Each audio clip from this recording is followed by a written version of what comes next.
Hi, everybody. Thank you for joining me. This is Living Divinity. I want to thank God for the opportunity to read for all of you. And I would like to say a prayer to the Lord. Please make sure the collective is protected during this reading. Help them to learn what it is they need to learn so they can move forward in the most positive way. Keep the collective and their loved ones safe and secure. With whatever it is that they're working on, wherever they're going, whatever they're doing. Touch their hearts, Lord, and help them to do the healing that is required for each individual collective out there. And I pray that the things in the new year that come in are for the highest good for all of the collective. And dear Lord, if there's any who would like to add on to the prayer, I know you know their hearts. I stand in agreement with their prayer request. Amen. God, we love you. Okay, so my handwritten cards. Well, first we'll do miracles now. I make decisions from a place of intuition and power. So, sometimes our gut tells us one thing and then we seek advice from someone else. And maybe they are trying to give you the best advice, but you have to remember that sometimes people have their own agenda or they don't have a full knowledge of what it is that you're speaking of. So take that into consideration, but always choose what your intuition and use your power, because your intuition, your gut feeling will never guide you wrong. So my handwritten cards, I have several. So the first one is built a relationship on a false, weak foundation. So what does that entail? Having maybe not really knowing what true love is, and we've all been there. It's committing to someone who hasn't really shown you who they really are, or maybe they have shown you who they really are, and you've taken a decision in your life that you are going to give a pass to any red flags, for example. Okay. So the next card is spying, creeping. They sit in their thoughts of how they mistreated you. So kind of sounds like it was a foundation that was built, and possibly you're already separated, or if you're still with that person, that they are caught up in themselves on the negative that they brought into your life. The next one is heart chakra, love and compassion. Apply dedication, commitment to your craft. Put in the effort. The craft, you could be a homemaker. You could be a mechanic. You could be a banker. You could be a doctor. Whatever it is, do the work that your heart compels you to do. And stay dedicated and committed to master and make the best decisions. And put in the effort to learn what you need to learn to get to where you want to go. And following that is career path. Choose or chose. You chose what you love. There's several paths of income that can come from it. And this might be a message for you from someone, realizing what is truly important to me, and it's you. The next is, are you waiting for the right time? Whatever you are doing, whatever you're contemplating doing, the right time. When is the right time? Will you waste your life away waiting for that right moment? Or will you choose to take a leap of faith and say, this is the perfect time for me to go for whatever it is that I'm seeking. Okay, and the last card is exercise. Mind, body, and soul. Love yourself first. Loving yourself first is not selfish. It's a way to focus on yourself, your wants, your desires, your needs, your health, mind, body, and soul. So if you're eating right, you're sleeping right. If you're doing your spiritual quest, you're doing your meditations, you're doing your exercises, you are applying whatever it is that you need to improve yourself to get you to the best version of you. Always love yourself first so you can teach others how to do the same, and to get people to understand that you do matter. So many times we sacrifice the things that we want to make other people happy. And if we're raised in that way, that's a lifelong thing. If we choose to do that, to sacrifice the things that make us happy to make someone else happy. So really, you don't want to teach your children how to do that, because they can get taken advantage of just as well as you, right? So love yourself first. Always speak up for what you believe. And it doesn't have to be, a big fight. It just has to be stated facts. So if you kind of maybe try to take it upon that approach, these are the facts. These are the reasons I feel this way. These are the things that I want to do in my life. You still make room for those that you love, right? But they have to also give you the room to grow in the way that suits you best. Okay, so my love cards. Love can be drained from your soul. This would be getting into that faulty foundation. And you're the one that's doing all the work. You're the one that's doing all the compromising. You're the one that's putting in effort. And when you're upset and you're ready to walk out the door, they say, oh, we're going to change so that they can pull you back in. But how long does a change last? How many times will you attempt to walk out the door before you finally do? Or how long will it take them to change? You can never change anyone. They have to make the changes within themselves. That betters themselves so they can be better to you.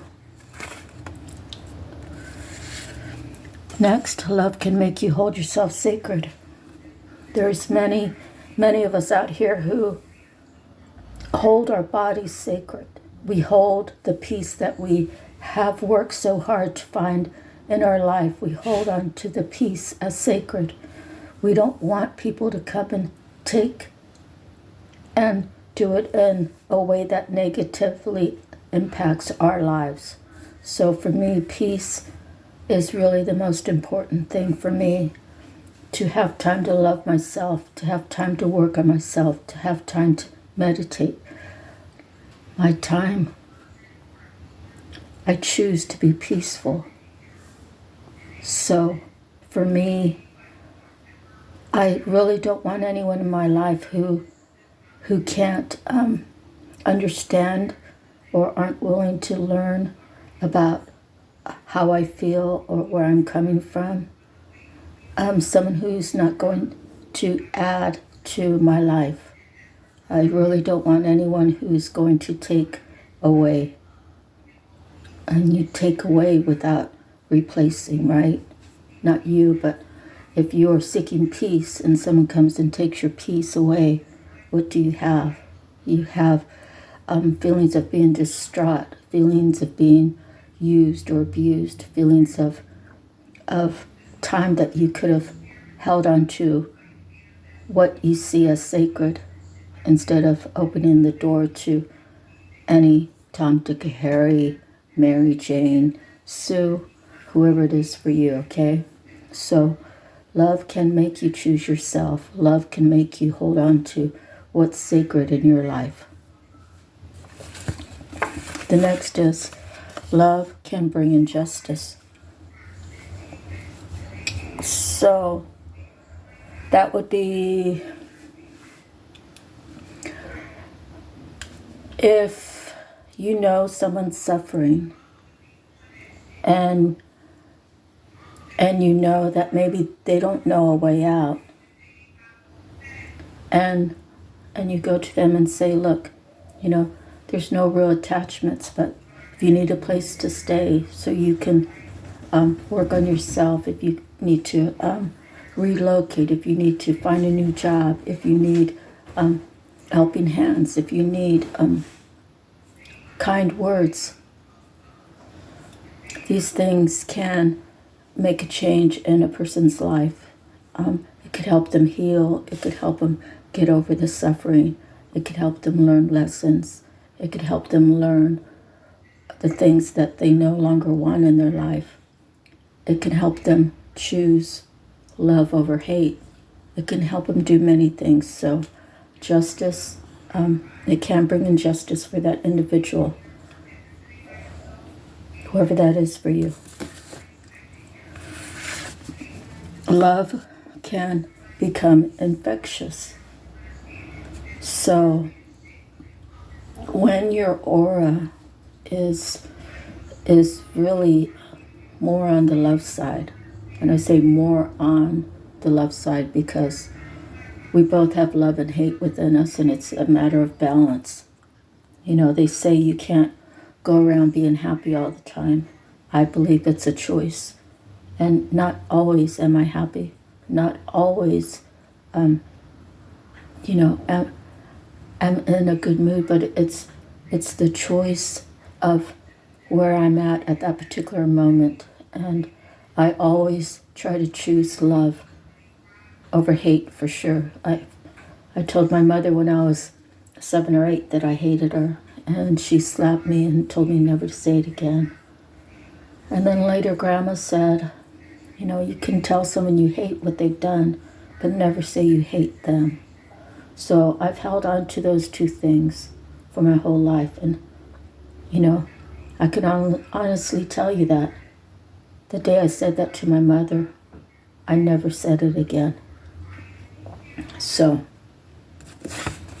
the last card, love allows to live unapologetically.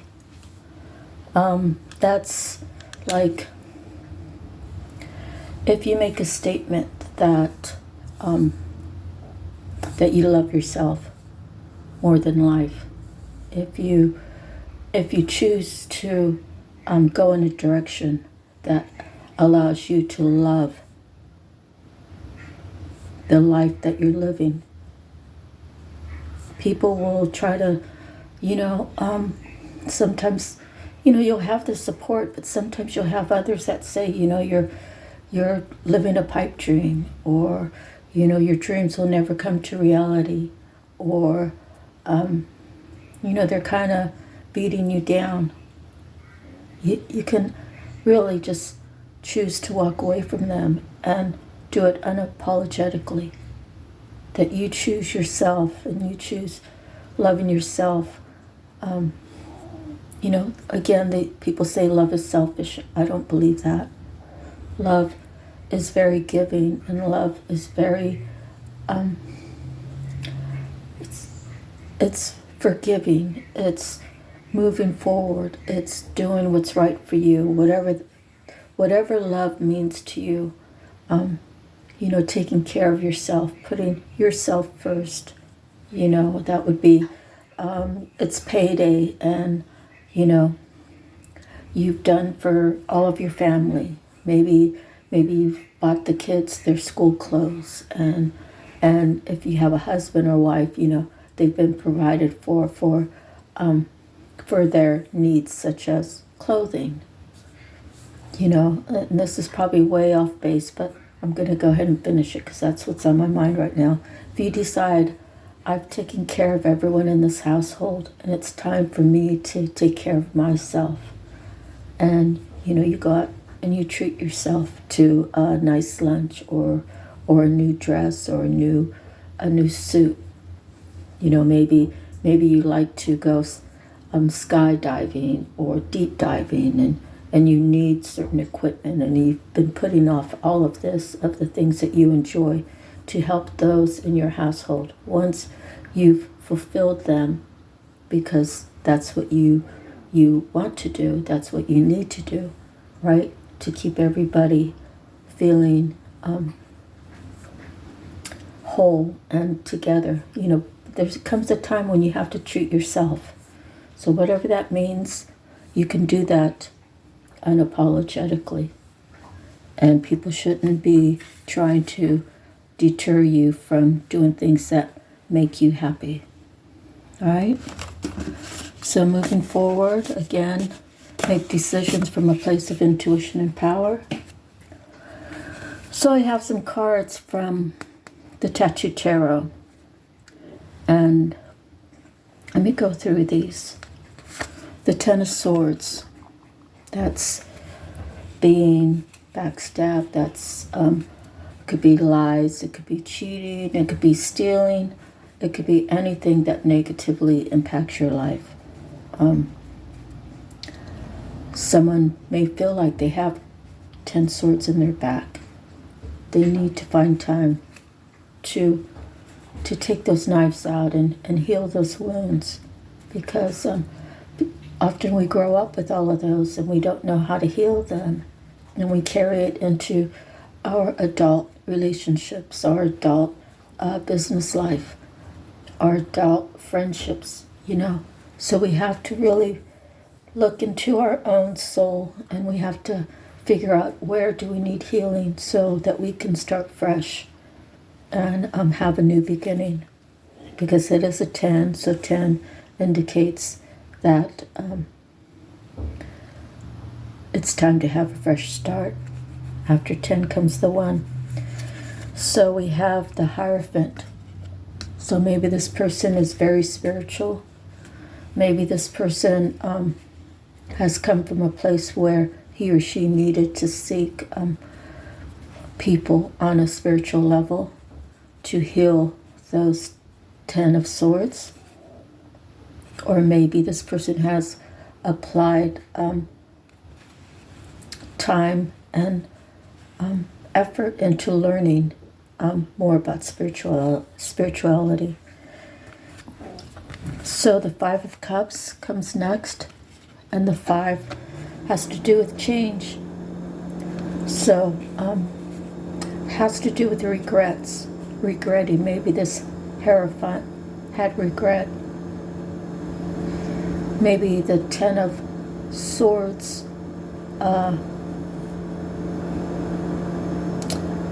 this person was involved in doing that to someone, and they're now having regret, learning more about spirituality.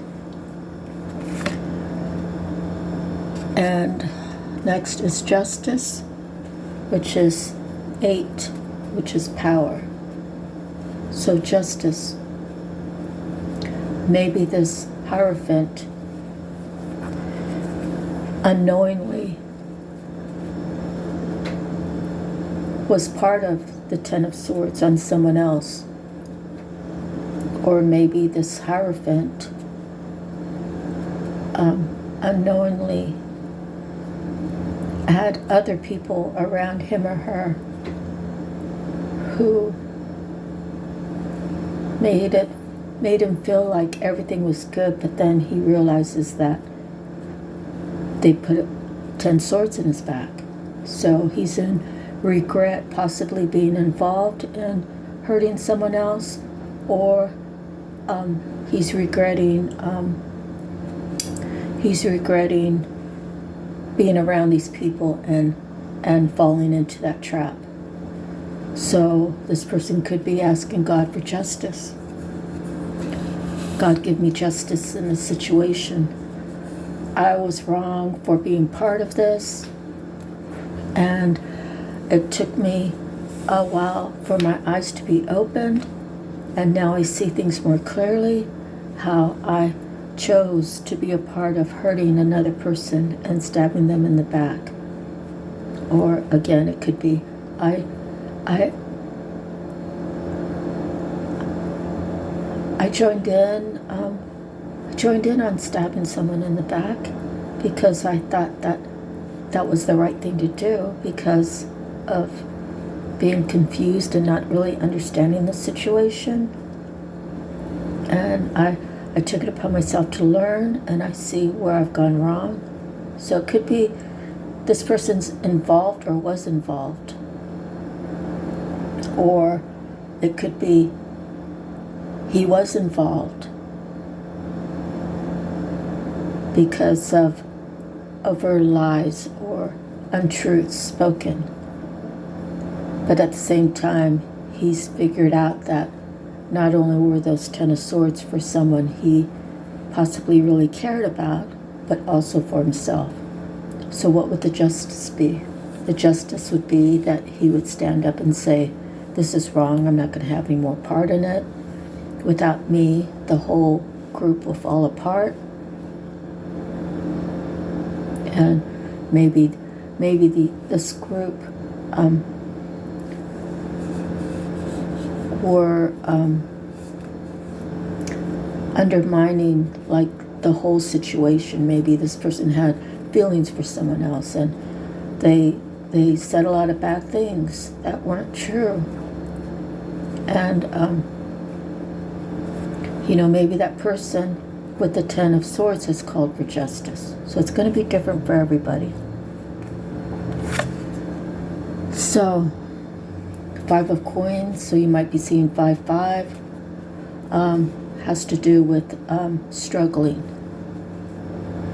It's very possible that the person that has 10 swords in their back has been struggling through all of this and not understanding why someone who carries the essence of a Hierophant would even think about doing those things. Maybe the Hierophant is using his powers in the wrong way. And maybe he's calling justice and saying, I'm not doing this anymore. Or the person they put the 10 of swords in their back is asking for justice, saying, Dear Lord, they've attacked my finances, they've attacked my stability, they've attacked my health. I'm really struggling, Lord. Can you send the angels to give me justice?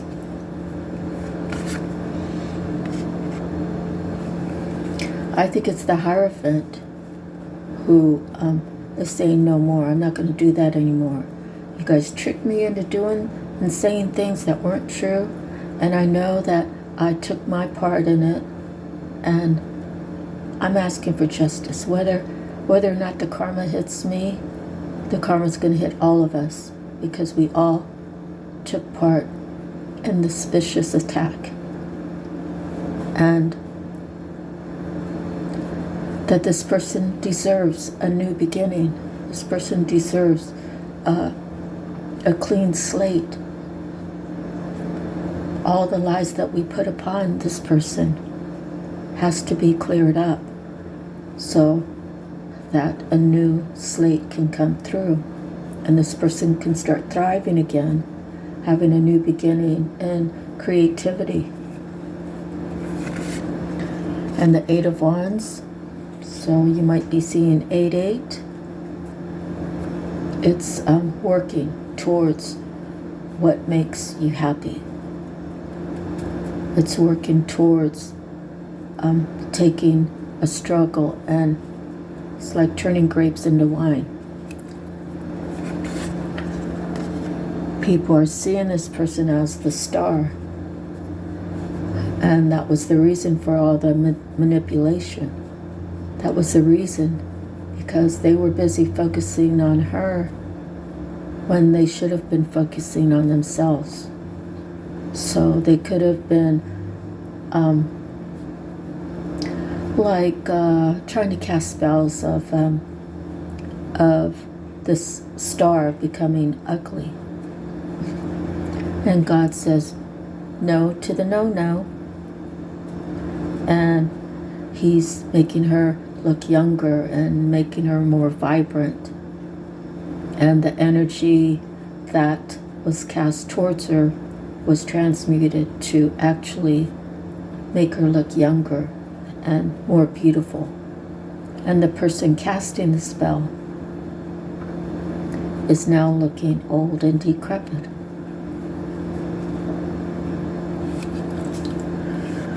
The Six of Cups. She's regaining her power.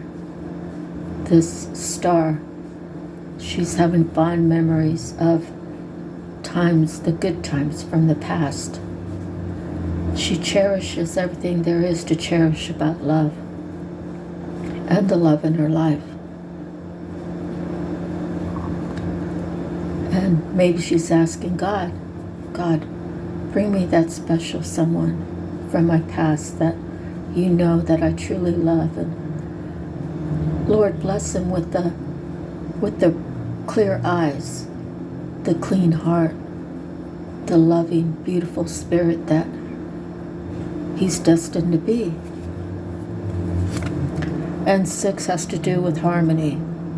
2 of Cups, it's like 2 people coming together and they're balancing things out. And the Hierophant or the star could actually be the magician. They could both be magicians. They could be calling each other back. The 3 of Swords has to do with Trinity, although the 3 of Swords is heartbreak. So it's very possible these 2 are using their powers of being a magician to heal those wounds so that they both can be calling each other and it can come into fruition after the healing. So the Hierophant finds the star as also a high priestess. So they're matching energies in the way of a Hierophant and a high priestess. They're both very spiritual. They both know that nothing in this world is perfect. And love is hard to find. Love is hard to hold on to. But once they both do their spiritual work, and as above, so below, they can come together in peace. And they both can forgive each other. They both can protect the love that God has given them. And they know to keep their circle small. They know that if they have any situations, they have to deal with it with each other and not call to anyone on the outside, because they see where in past lives calling to the outside of your own heart doesn't get you anywhere but heartache. So the 4 has to do with structure. They're ready to put in the work and figure out where this will take us, right? If you're the high priestess and your person is the Hierophant, you both have done amazing healing work upon yourself, and you both can say to each other, let's get together and see where this can go with just me and you. It's like me and you against the world. And then the Temperance card. That's another card of balance. The Temperance is keeping everything in harmony, holding on to that spirituality, the power within. The balance, the communication, the home life, the self-expression, the partnership. And then we have Ace of Cups. Cup of love. We have the Lovers. And we have the Five of Swords. The Five of Swords would indicate that these two people, no matter where they go, there will be so many to try to break them up. But they've already learned their lessons. Okay, so let's see what else we have.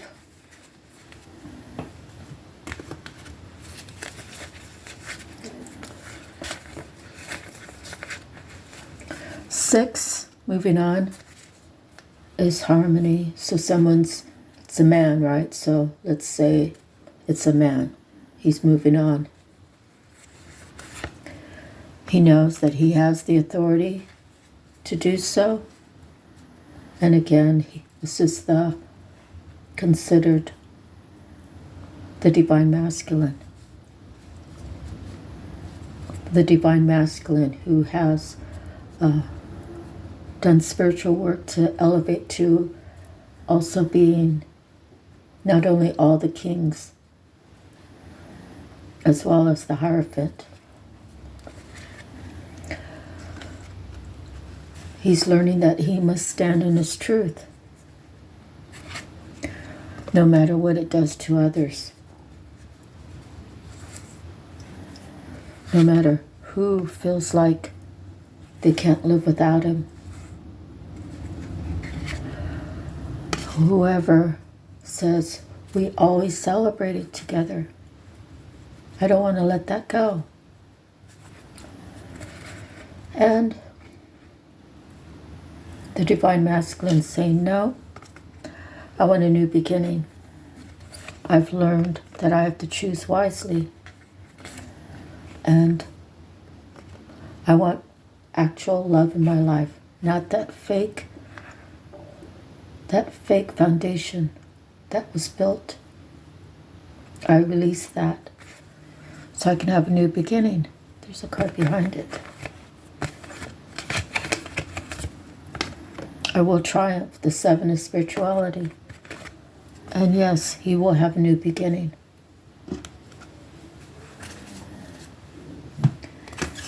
Okay, so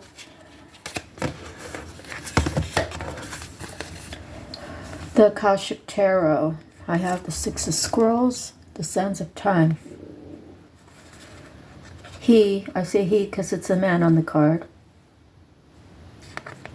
He sees that he's running out of time. He knows that he must choose a journey to get to a Queen of Scrolls.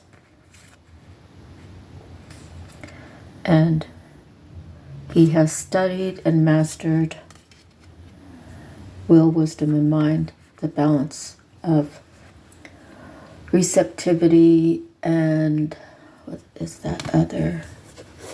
Let me just pull it up real quick. 20.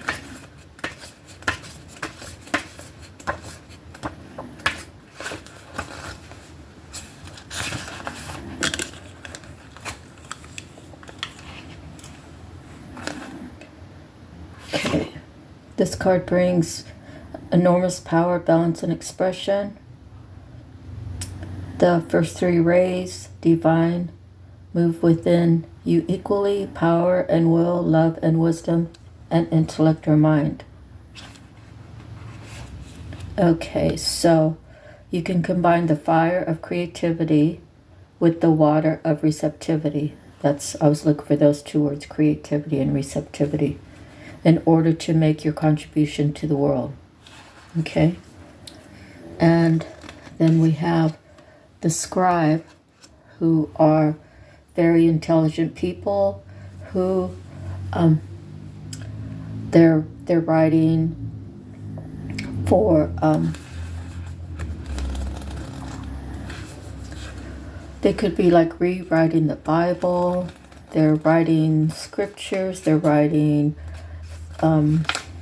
lessons, they're probably storytelling.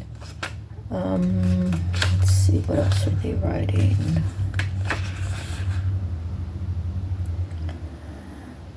They're copiers of holy text, but in many They were the most learned men of their time, people well versed in law, scripture, philosophy, history, and more.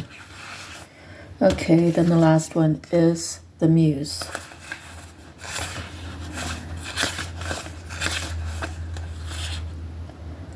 The Muse plays a song of upliftment and imagination. The petals of inspiration drift upon the wind, filling the air with light and creativity.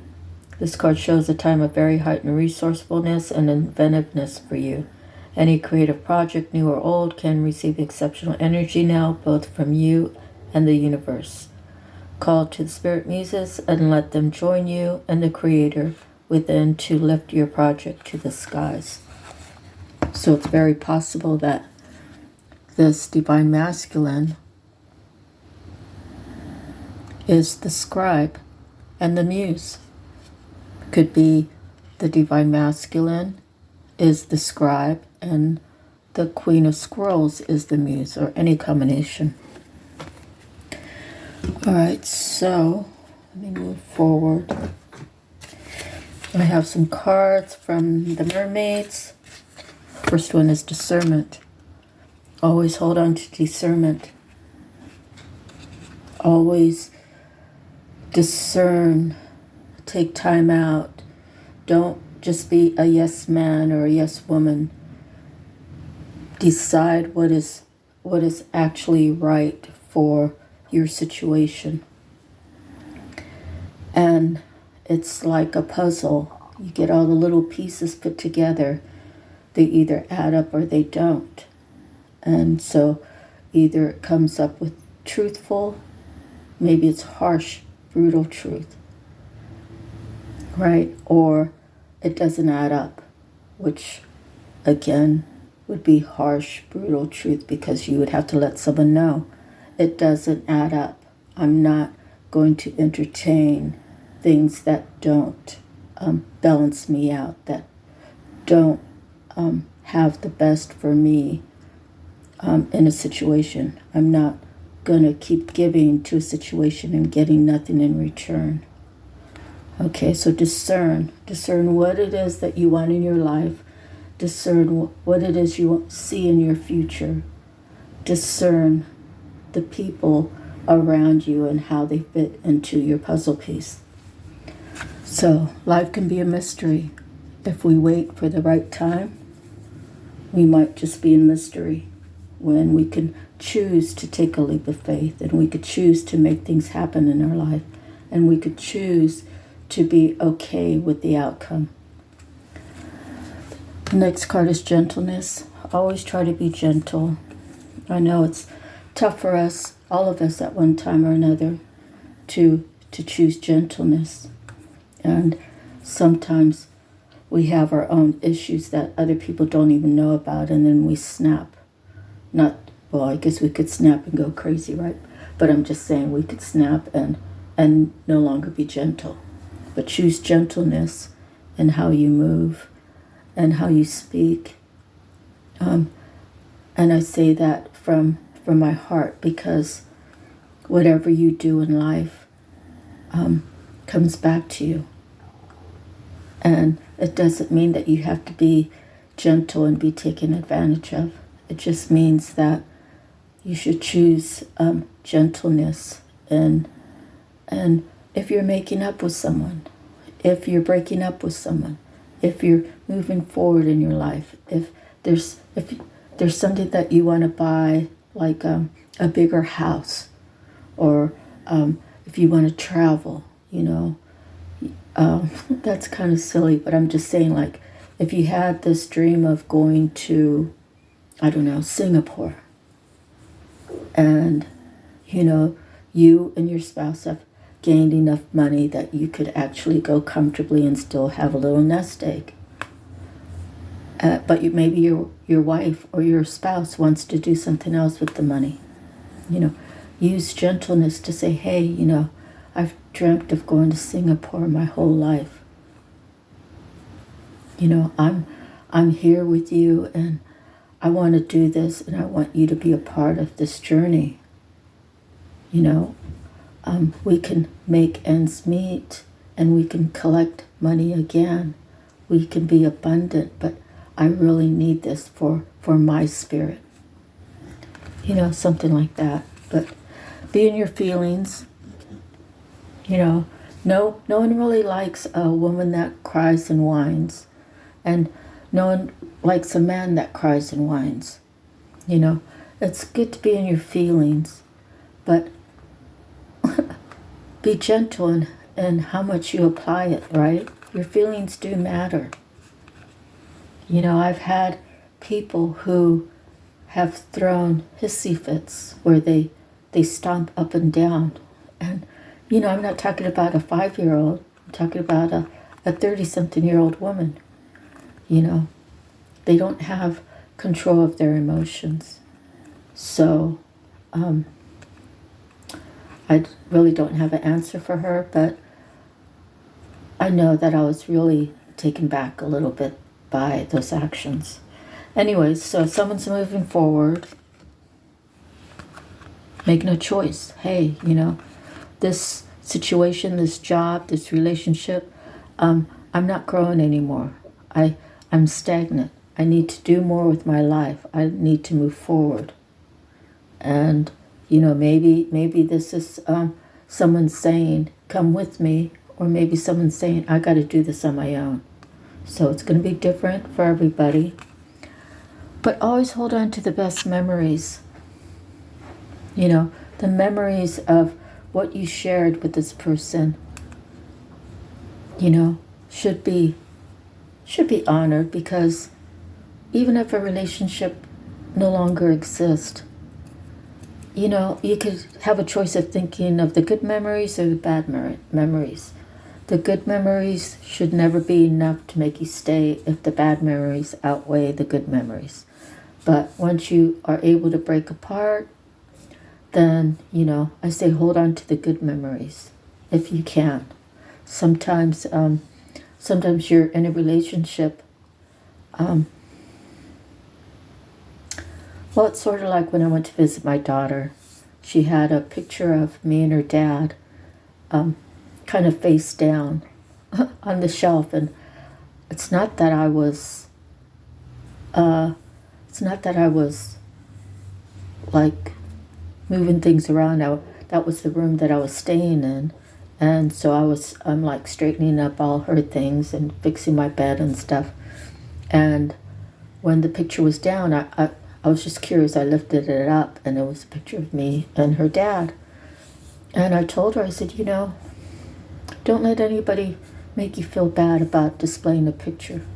I said, me and your dad were a thing once, So I never want my daughter to think I hate her dad, because I don't. It was just a relationship that was over, and, it caused my daughter a lot of pain. And the one thing she did tell me was she couldn't imagine us being together because all the arguing that we did. So only time will tell about anything, so when you're ready to go, when you're ready to move, when you're ready to change, whatever it is, sometimes you're in a relationship where you're both immature. And I think that was it for me and my daughter's first husband. I wanted certain things and he didn't want to give it. And I feel like he used that power over me, and he did hold on to the mentality of, oh, she left once, she'll be back, kind of thing. But when I left the last time, it was a done deal. And I say I'm thankful for the years that I spent with them, even though they were hard. The worst part is, my daughter got damaged, but I say she's in a better place now, and she needs to focus on where she's at now and not focus too much on the past. Take the lessons that she learned and let it propel her forward into her future and heal herself. It's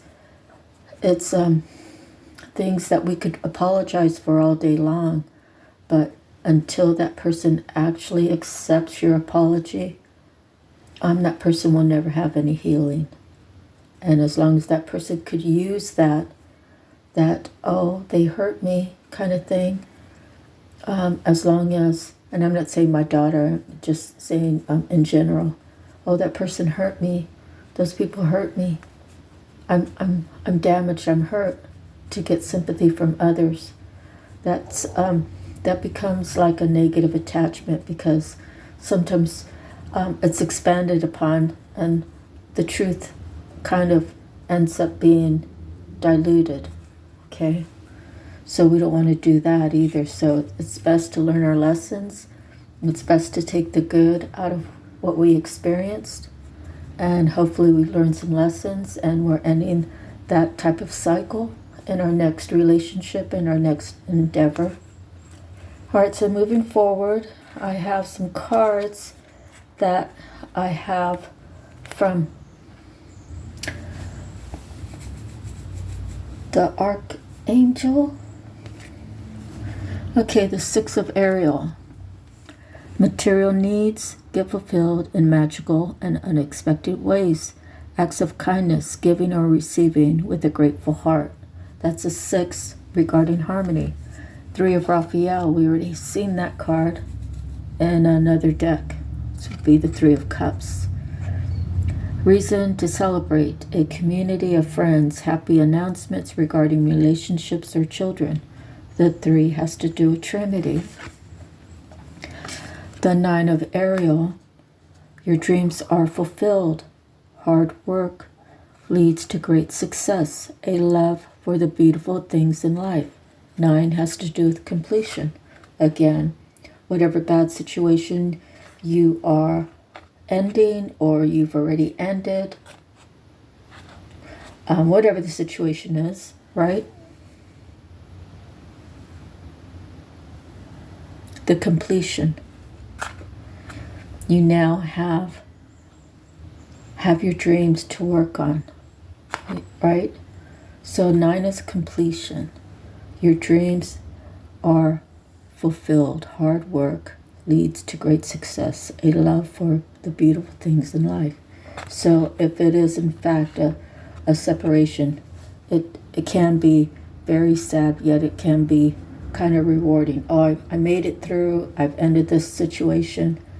Other than that, if that's not your situation, you've worked hard to accomplish things in your life, and you have had dreams that have gotten into the stage of fruition, and you've regained a self-love for the beautiful things in your own life. 6 of Raphael has to do with, we already had that, that's the 6 of Cups, right? Memories. Embrace your inner child, new friends, or rekindled relationships, children or childhood, or someone from your past.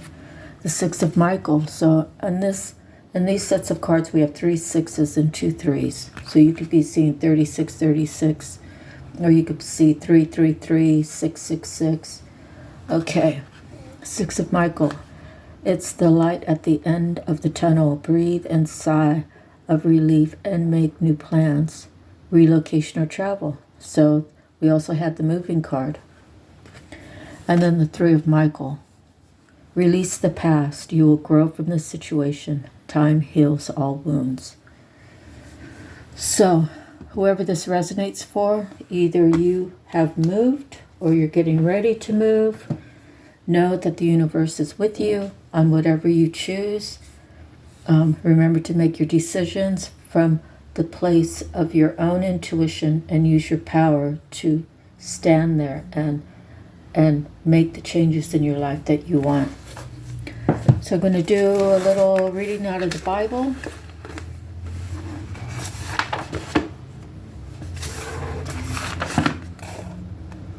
Okay. So I'm going to do Matthew 7:7 through 7:13. This is ask, seek, knock. Ask and it will be given to you. Seek and you will find. Knock and the door will be open to you. For everyone who asks receives, he who seeks finds, and to him who knocks the door will be opened. Which of you, if his son asks for bread, will give him a stone? Or if he asks for a fish, will give him a snake?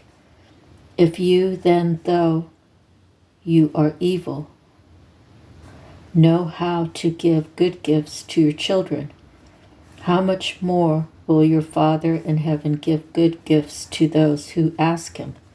So in everything, do to others what you would have them do to you, for this sums up the law and the prophets. So let me end it here, and I want to thank all of you. I hope this resonated for you. Remember, bits and pieces could resonate for you, or they could have nothing to do with your situation. Use your own discernment. Apply what the reading has given you that would be helpful in your growth, your healing, your inner knowing. Okay, so God bless you all. We'll see you on the next one. And I say, if no one has told you today that you're loved, I love you. Bye-bye.